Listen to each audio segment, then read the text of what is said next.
আমাদের দেশ হলো ঋতু বৈচিত্র্যের দেশ। তার মধ্যে প্রধান হলো 6টি ঋতু। তার মধ্যে অন্যতম একটি ঋতু হলো শীতকাল। এই শীতকাল আসলে কিন্তু বাঙালিরা ঘরে ঘরে পিঠা বানায় এবং পিঠা বানানোর উৎসব পালন করে। হ্যালো, আসসালামু আলাইকুম এভরিওয়ান। আমার নতুন আরও একটি ব্লগে তোমাদের সকলকে ওয়েলকাম করছি। আশা করি তোমরা সকলে অনেক ভালো আছো এবং সুস্থ আছো।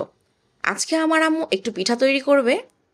এখানে প্রথমে তৈরি করবে কুলি পিঠা। কুলি পিঠা বানানোর জন্য ময়দা ছেনে নিয়েছিল, আর এখানে নারকেল আর গুড় দিয়ে একটা পুর তৈরি করে নিয়েছিল।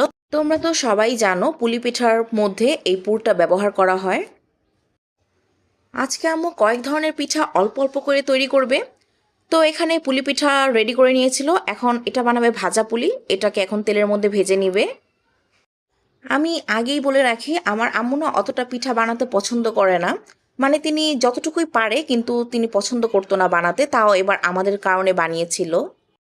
এই তো বন্ধুরা, তোমরা দেখতেই পাচ্ছ আম্মু এক এক করে সবগুলো পুলি পিঠা তেলের মধ্যে ছেড়ে দিয়েছিল।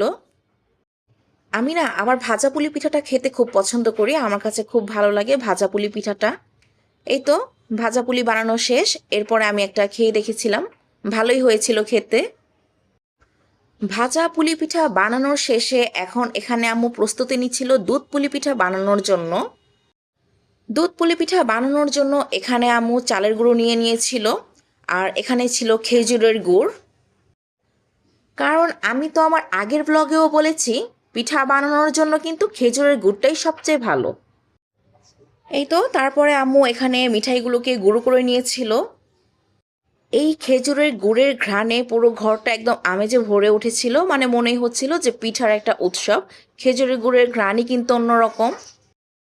এখন এখানে আম্মু চালের গুঁড়োগুলোকে সিদ্ধ করে নেওয়ার পরে ভালো মতো মুথে নিয়েছিল। কারণ আম্মু বলছিল ভালো মতো মুথা না হলে নাকি পিঠাগুলো ভালো হবে না। আর এখানে এক চুলায় গুড়, নারকেল আর গুঁড়ো দুধ দিয়ে দিয়েছিল ওই পুলি পিঠার একটা পুর তৈরি করার জন্য। নারকেলের এই পুরটা তৈরি করা হয়ে গেলে এরপরে আম্মু দুধ পুলি পিঠা বানিয়ে নিবে আর একটু সেমাই পিঠা বানাবে। সেমাই পিঠাটা আমার আম্মু একটুও পছন্দ করে না, আমরা পছন্দ করি। আমি, আমার বোন, আব্বু, আমার ভাই, মানে বাসার সবাই পছন্দ করে, কিন্তু আম্মুই পছন্দ করে না। তাও আমাদের জন্য আজকে বানিয়েছিল। এই তো বন্ধুরা, এই ছিল সেমাই পিঠা। এই তো বন্ধুরা, এখন তোমরা দেখতেই পাচ্ছ আম্মু পুলি পিঠাগুলোকে দুধের মধ্যে ভিজিয়ে দিচ্ছিল। এই তো বন্ধুরা, এই ছিল আজকে আমাদের দুধ পুলি পিঠা। দুধ পুলি পিঠাটা তৈরি করার পরে আমার বোন একটু ট্রাই করেছিল, ও বলছিল যে খুবই ভালো হয়েছে খেতে। আর বন্ধুরা, তোমার